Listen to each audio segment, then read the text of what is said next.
The ship was called Horizon's Edge, and it was the largest vessel Kong Taeho had ever seen. It stretched for 3 kilometers from end to end. More than 40,000 beings lived inside its metal walls. They came from dozens of different worlds. They spoke hundreds of different languages. They ate strange foods and breathed strange air and looked at humans like they were the strangest creatures of all. Taeho had served on this ship for 3 years now. He was an engineer. He fixed things that broke. He maintained systems that kept everyone alive. It was quiet work, lonely work, but he did not mind. He had learned long ago that loneliness was easier to carry than disappointment. There were only 12 humans aboard Horizon's Edge, 12 out of 40,000. They were rare here, far from Earth, far from everything familiar. The other species watched them with curiosity, sometimes with confusion, sometimes with something close to pity. Humans were soft. That was what everyone said. Humans needed too much. They needed 8 hours of sleep every night. They needed specific temperatures to survive. They needed water, so much water, more water than any other species in the known galaxy. They needed food that was cooked in specific ways. They needed clothes and blankets and comfortable beds. The other species did not understand. The Vectari could sleep for 15 minutes and feel refreshed for days. The Molken could survive on nutrient paste that tasted like nothing. The Solari, the oldest and most powerful species in the coalition, had evolved beyond most physical needs entirely. They were perfect, efficient, cold. Humans were none of these things. Humans were messy and needy and strange. But Taeho did not care what anyone thought. He had one thing that kept him sane on this ship, one thing that reminded him of home, one thing that no alien could ever understand: his bath every night at exactly 11 o'clock. Taeho returned to his quarters. His room was small but private. Privacy was rare on a ship like this. Most crew members shared spaces with 3 or 4 others. But Taeho had negotiated for his own room. He had traded extra shifts and given up vacation days. He had done whatever it took because he needed his bath. The bathroom was tiny. Just enough space for a toilet, a sink, and a tub. The tub was the most important thing. Taeho had paid a fortune to have it installed. Real water. Real heat. A real bath, just like the ones he had taken back home in Korea tonight. Like every night, he turned on the water and watched it fill the tub. Steam rose into the air. The sound of running water filled the small space. It was the most beautiful sound in the universe. He added a few drops of oil. Pine scent. It reminded him of the mountains near his grandmother's house. She had taken him to the hot springs there when he was a boy. They would sit in the warm water together, surrounded by trees and mist. And she would tell him stories about their ancestors. Those were the best memories of his life. Simple moments. Warm water. His grandmother's voice. Peace. Taeho removed his uniform and stepped into the tub. The heat wrapped around him like an embrace. He closed his eyes and let out a long breath. For 1 hour every night, he was not an engineer on an alien ship. He was not lonely or homesick or tired. He was just a man in warm water, remembering home. This was how humans survived. Not through strength or speed or perfect efficiency. Through small comforts. Through rituals that made the hard days bearable. Through warm water and familiar scents and moments of peace. The other species did not understand this. They thought humans were weak for needing such things. But Taeho knew the truth. These needs were not weaknesses. They were what kept humans human. He soaked for exactly 1 hour. Then he dried himself, put on clean clothes, and went to bed. Tomorrow, he would wake up and fix broken machines and deal with aliens who looked at him like he was a strange animal. But tonight, he was okay. Tonight, he had his bath. The next morning, everything changed. Taeho heard the news in the mess hall. The other humans were talking in quiet voices. Lieutenant Park Yuna sat across from him, her face serious. "The Silary Queen is coming," she said. "She arrived last night. Emergency negotiations." Taeho looked up from his breakfast. The Queen herself? Why? Yuna shook her head. Nobody knows. But something is wrong. The Solari have been acting strange for months. Their diplomats are nervous. Their ships are pulling back from border regions. There are rumors. What kind of rumors? Yuna leaned closer. That they are dying. All of them. The entire species.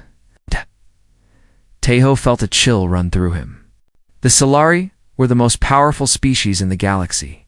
They had ruled for 10,000 years. They had technology that made human science look like children's toys. If they were dying, what did that mean for everyone else? That cannot be true, he said. Maybe not. But the Queen does not leave her homeworld for small matters. Whatever brought her here, it is serious. Tejo finished his breakfast in silence. He tried not to think about dying empires and galactic politics. He was just an engineer. These things were not his concern. But that afternoon, he saw her. He was walking through the observation deck when he noticed a figure standing by the great window. She was tall, taller than any human, with skin that shimmered like oil on water. Her eyes were large and dark, filled with centuries of knowledge and power. She wore robes that flowed like liquid silver. Queen Vela of the Solari. Tejo stopped. He knew he should keep walking. He was nobody. A human engineer. A speck of dust compared to her. But something made him pause. She was looking at the stars. Her face was calm, but there was something in her posture that seemed wrong. A heaviness. A tiredness that did not belong on the face of a queen. Then she turned her head and looked directly at him. Their eyes met across the empty deck. Tejo felt his heart stop. Her gaze was ancient and deep, like looking into an ocean that had no bottom. He expected her to look away, to dismiss him as unimportant. But she did not look away.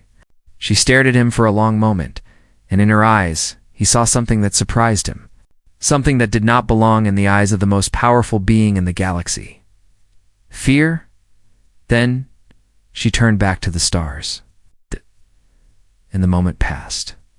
Tejo walked away quickly, his heart beating fast. He did not understand what had just happened. He did not know why a queen would look at him with fear in her eyes. But that night, as he prepared his bath, he could not stop thinking about her. The steam rose around him, the warm water embraced him, and somewhere in the back of his mind, he wondered what could possibly frighten someone who had lived for 300 years. He would find out soon enough. 3 days passed. The negotiations continued behind closed doors. Tejo heard pieces of information from Yuna, but most of it made no sense. The Solari wanted something.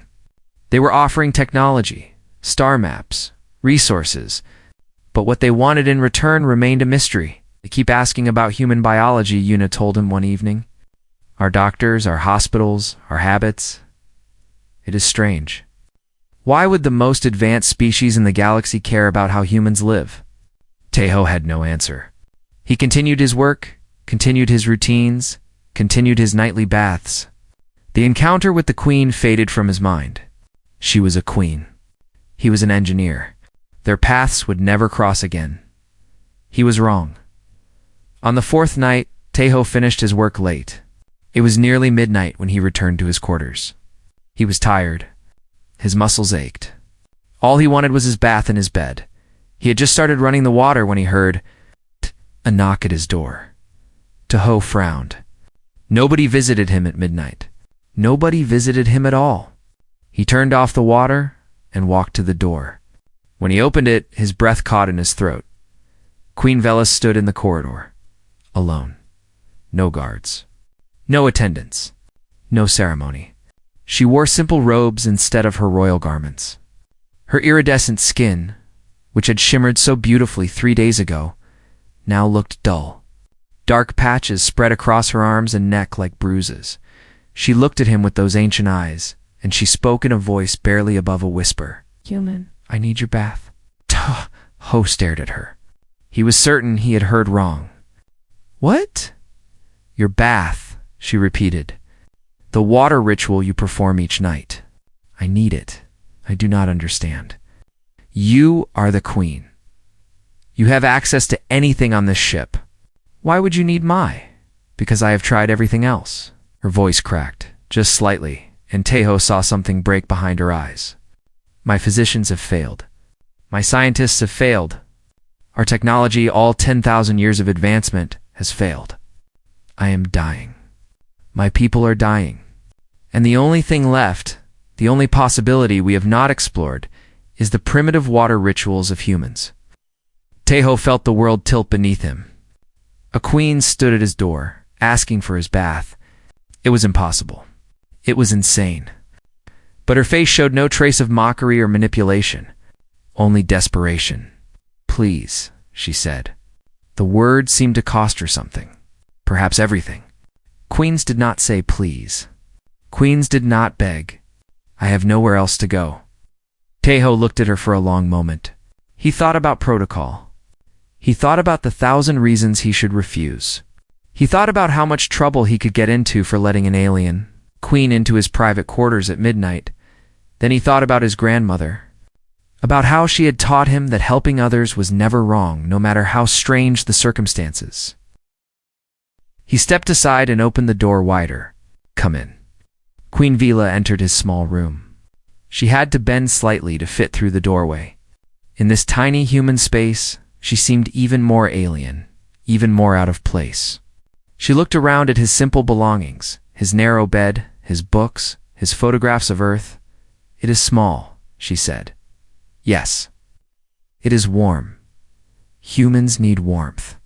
She nodded slowly. Her eyes found the bathroom door, and through it the tub. Steam still rose from the water he had started to run. Her expression changed. Hope and fear mixed together on her face. I have not touched water in 300 years, she said quietly. My species has not used water for 10,000 years. We evolved beyond it. We removed the need from our bodies. It was considered progress. Teho did not know what to say. He simply listened. Our texts speak of ancient times, she continued, before we changed ourselves. Our ancestors lived on a world of thermal springs. They bathed in heated water to heal their bodies and calm their minds. They believed the water had power. When we became advanced, we decided this was superstition. We removed water from our biology. We made ourselves more efficient. Her hand touched one of the dark patches on her arm. Ow, we are dying. Our cells are breaking down. Our bodies are failing in ways our medicine cannot fix. Our scientists searched for answers for decades. They found nothing. Until one of them, a young researcher who studied alien cultures, discovered something in human medical journals. What did she discover? That water does have power, not magic. Science. When humans submerge themselves in heated water, their bodies change. Stress hormones decrease. Blood flow increases. Cells regenerate faster. Neural pathways repair themselves. Sleep improves. Healing improves. Everything improves. She looked at him with eyes full of wonder and shame. We thought we had evolved beyond you. We thought we were perfect, and you were primitive. But you kept something we threw away. Something essential. Something we cannot recreate with all our technology. Ho understood now. You think water can heal you? I do not know. But I have tried everything else. I have nothing left to lose. She straightened her shoulders as much as a dying queen could. Will you teach me? Your water ritual. Will you show me how it is done? Teho walked to the bathroom and looked at the tub. It was small and simple. Nothing special. Just warm water in a metal container. But to this ancient queen, it might be the most valuable thing in the universe. I will teach you, he said. But you must understand something first. What is that? A bath is not just about the water. It is about letting go. Letting go of control, of dignity, of the armor you wear every day. You will be vulnerable. You will be naked and alone in the water. For someone like you, that may be the hardest part. Queen Vela considered his words. Then she did something that surprised him. She laughed. It was a small laugh, tired and sad but real. Human, I stood at your door and begged. I've already let go of my dignity. What is a little more? Teho almost smiled. Then let us begin. He turned on the water and adjusted the temperature. He added the pine oil, the same scent he used every night. Steam filled the small bathroom. The queen watched every movement with careful attention, as if he were performing sacred ritual instead of running a bath. The water should be hot but not burning, he explained. Hot enough to make you sweat. That is important. The sweating helps release toxins from your body. Toxins, she repeated. We eliminated the need to sweat long ago, and perhaps you accumulated toxins with nowhere to go? She looked at him sharply. He wondered if he had offended her, but instead she nodded slowly. Perhaps we did. When the tub was full, Tejo stepped back. I will wait outside. Take as long as you need. Do not rush. The point is to rest, not to accomplish something. Just be in the water. Let it hold you. Wait. Her voice stopped him at the door. Do you not watch? To make sure I do it correctly? No. A bath is private. It is the one place where you answer to no one. Not even an engineer teaching a queen. Something softened in her face. Thank you. Tejo left and closed the door. He sat on his narrow bed and waited. Through the thin walls, he heard water moving. He heard a sharp gasp, then silence, then a long, slow breath. He waited for an hour, then another. When the door finally opened, Queen Vila stepped out, wrapped in his only towel. Her skin had changed. The dull patches were lighter now. A faint glow had returned to her surface like stars emerging from clouds, and she was crying. Tears ran down her face, something he had read that Solari could not do. I had forgotten, she whispered. I had forgotten what it felt like to be alive. Tejo stood and offered her his chair. She sat, still wrapped in his towel. She wept like a child, while 300 years of grief poured out of her.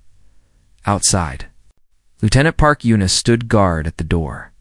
Having followed the Queen's trail through the ship's corridors, she had been ready to break down the door.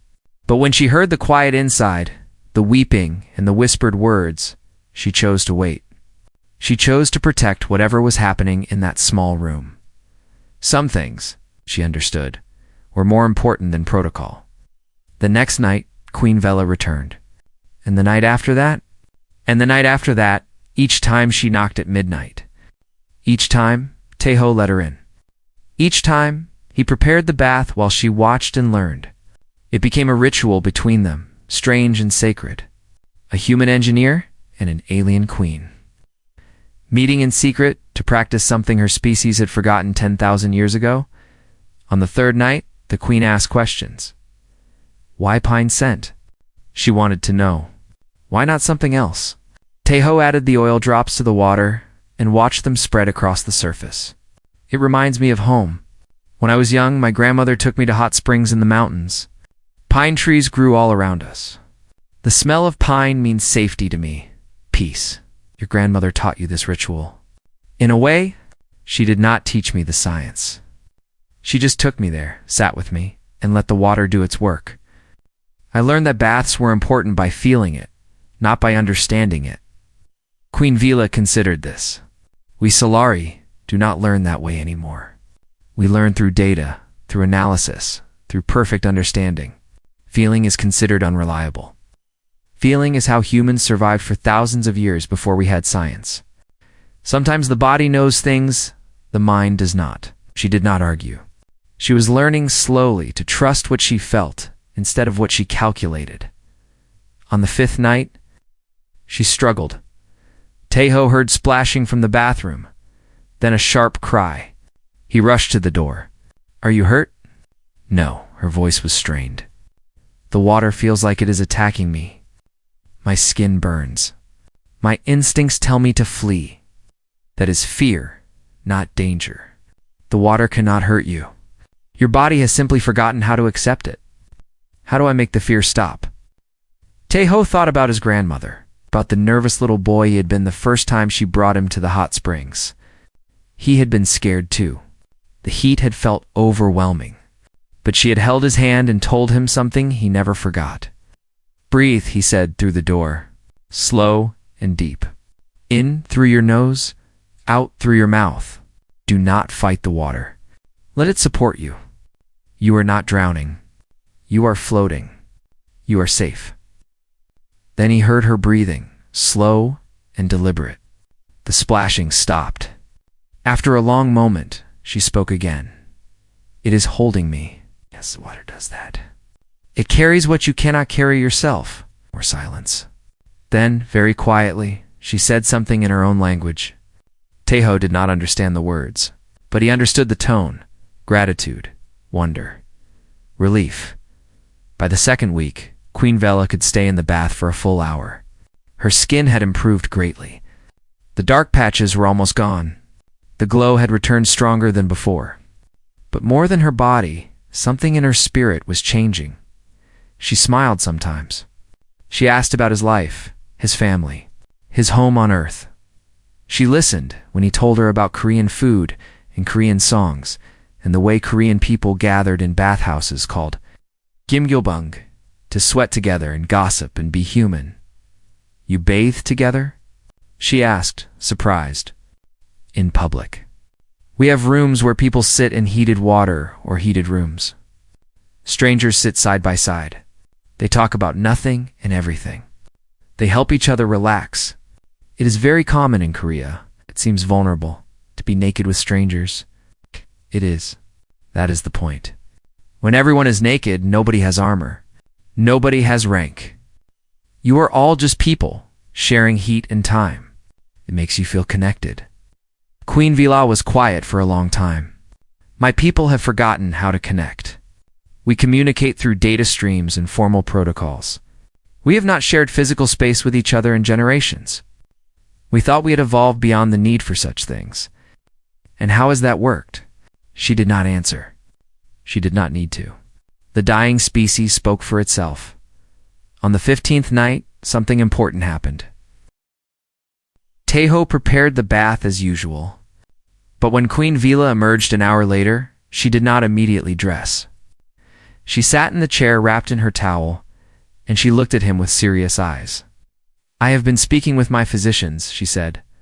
I have shared what I learned here. They were skeptical at first.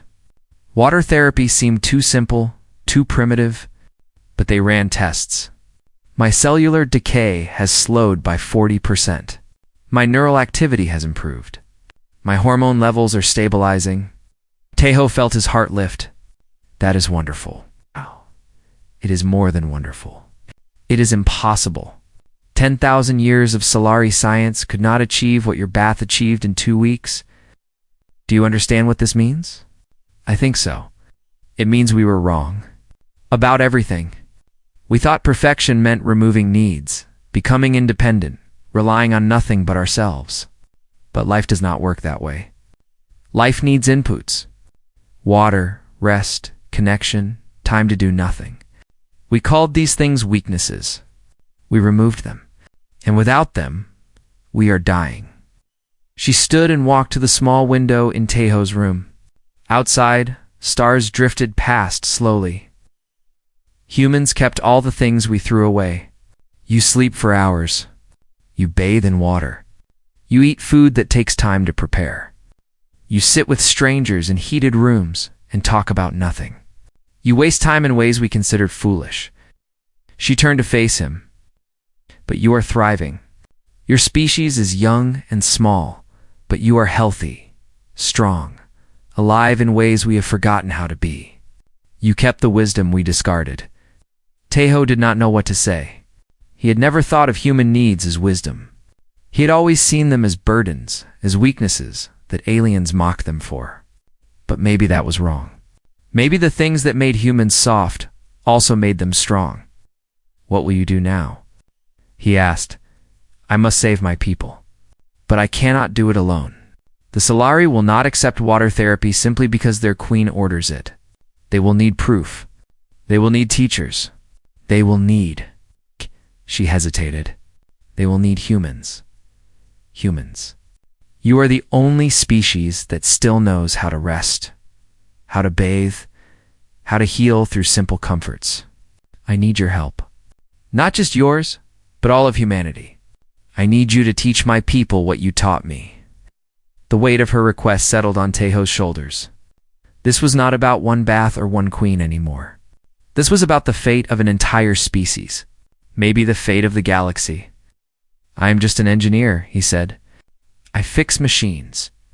I am not a diplomat or a teacher or anyone important. You taught me how to feel alive again. That makes you the most important person I have met in 300 years. Taeho thought about his grandmother, about the simple gift she had given him, about how that gift had traveled across the stars to reach a dying queen. He thought about what she would say if she could see him now. She would tell him to help. She would tell him that kindness crosses all boundaries. "I cannot speak for humanity," he said finally, "but I know someone who can." He walked to his door and opened it. Lieutenant Park Yuna stood outside, where she had stood every night for 2 weeks, guarding their secret. "Yuna," he said, "the Queen has something to ask you, and I think you should listen." Yuna looked at the Queen, at Taeho, at the small bathroom where steam still rose from the cooling water. She took a deep breath. "I am listening," she said, and so began the conversation that would change everything. The three of them sat together in Taeho's small room, a queen, a diplomat, and an engineer, the most unlikely group in the galaxy. Yuna listened while Queen Vela told her story from the beginning. 10,000 years ago," the Queen said, "my ancestors made a choice. They decided that efficiency was the highest virtue. They began to modify themselves, removing everything they considered unnecessary. Sleep was reduced to mere minutes. Eating became simple nutrient absorption. The need for water was eliminated entirely." She paused and looked at her hands. The dark patches were fading, but they were still visible. They believed they were becoming perfect. And for a long time it seemed like they were right. The Solari became the most powerful species in the galaxy. We built empires. We conquered science. We lived for centuries without weakness or need. But something went wrong, Yuna said. We did not understand then what we understand now. Bodies need stress to stay strong. They need challenges to overcome. They need inputs, outputs, cycles of effort and rest. We removed all of that. We made ourselves machines. Taeho spoke quietly. Machines break down. Yes, machines break down. And without the natural processes of healing and renewal, we had no way to repair ourselves. Our cells began to decay. Slowly at first, so slowly that we did not notice for thousands of years. But now the decay is accelerating. My people are dying, and all our science cannot save us. Yuna leaned forward. How many of your people are affected? All of them. Every Solari alive? We have perhaps 3 generations left before we are gone. The room was silent. 3 generations. For a species that lived for centuries, that might mean 500 years. For the galaxy that depended on Solari, knowledge, and technology, it would be a catastrophe. Why come to humans? Yuna asked. There are other species with water rituals. Other species that might help. Queen Vela smiled sadly. Because no other species is as beautifully inefficient as yours? Other species kept some old ways but abandoned others. Only humans kept all of them. Sleep, water, food, rest, connection. You refused to optimize yourselves. You refused to become efficient. At the time, we thought you were foolish. Now I understand that you were wise. She stood and walked to the window again. The stars continued their slow drift outside. There is another reason. Humans are kind. When I knocked on this door at midnight, I expected to be turned away. I expected mockery or suspicion or fear. Instead, I was invited in. I was taught with patience and respect. I was treated as a person, not as a queen. She looked at Taeho. Your grandmother taught you well. Taeho felt his eyes burn. He thought of the old woman who had held his hand in warm water and told him stories. She had been gone for 15 years. But her kindness lived on, reaching across the stars to touch beings she could never have imagined. What exactly do you need from us? Yuna asked. Read it. A formal agreement between humanity and the Solari Empire. We will share our technology, our star maps, our medical advances. In exchange, humanity will teach us how to live again. Yuna raised her eyebrows. You want humans to teach Solari how to take baths? Not just baths. Everything. Sleep, rest. The art of doing nothing. The science of healing through simple comforts. We need teachers, facilities, programs. We need to rebuild from the ground up. That is a large request. I am offering a large payment. Solari technology will advance humanity by 1,000 years. In exchange, humanity will give us something far more valuable. You will give us our lives back. Une looked at Tahoe. He saw the question in her eyes. Can this really work? He thought about the queen's skin, how it had changed over 2 weeks of simple baths. He thought about the tears she had cried, the wonder in her voice when she spoke about floating in warm water. If one person could change so much so quickly, maybe a species could too. I think it can work, he said, but it will take time. The Solari spent 10,000 years forgetting how to rest. They will not relearn in a day. We have time, the queen said. Not much, but enough. If we start now, if humanity agrees. Una stood. She was a diplomat. She understood treaties and negotiations and political costs. She also understood opportunity. This was the biggest opportunity in human history. I will contact Earth, she said. This is beyond my authority to approve, but I will recommend it with everything I have. Queen Vela bowed her head slightly. For a queen to bow to anyone was almost unthinkable. Thank you. Do not thank me yet. The politicians on Earth are slow and suspicious. It may take months to reach an agreement. Then we have work to do in the meantime. The queen turned to Tahoe. Will you continue to teach me? There is still much I do not understand, of course. And will you help me create a program for others?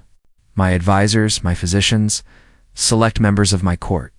If they experience what I have experienced, they will become advocates for this treaty. Tahoe thought about his quiet life, his simple routines, his lonely job-fixing machines. He thought about how that life was about to change forever. Yes, he said. I will help.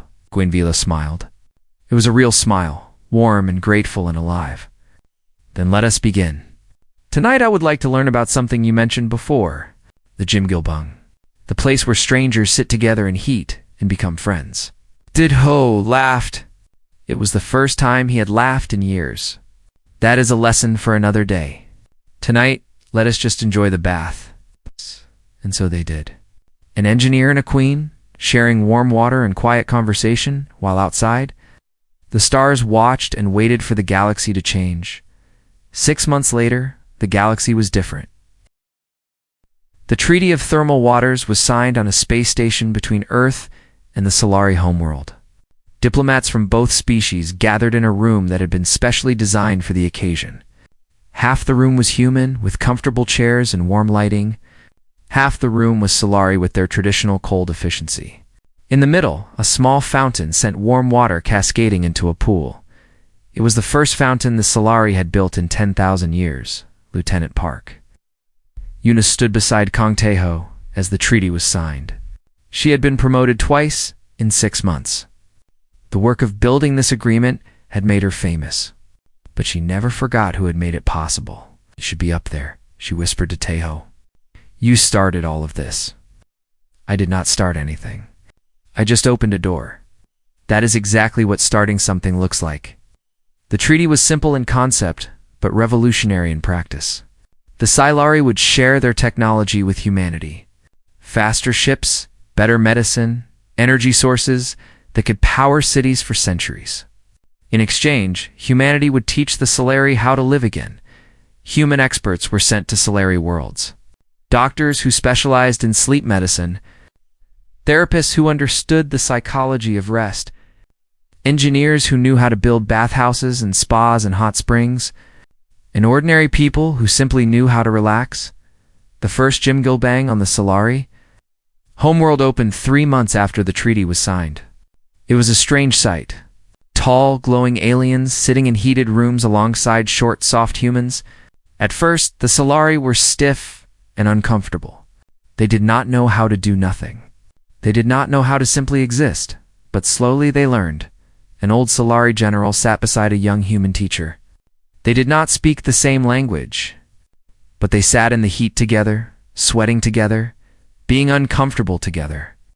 After an hour, the general laughed. It was the first time he had laughed in 200 years. A Silari scientist discovered the joy of napping. She had never slept more than 15 minutes at a time. Now she curled up in a warm room and slept for 3 hours. When she woke, her mind was clearer than it had been in decades. A Silari child, one of the few still being born, played in warm water for the first time. She splashed and giggled while her parents watched with wonder and tears. Their species had a future again. The healing was not immediate. The cellular decay could not be reversed in weeks or months.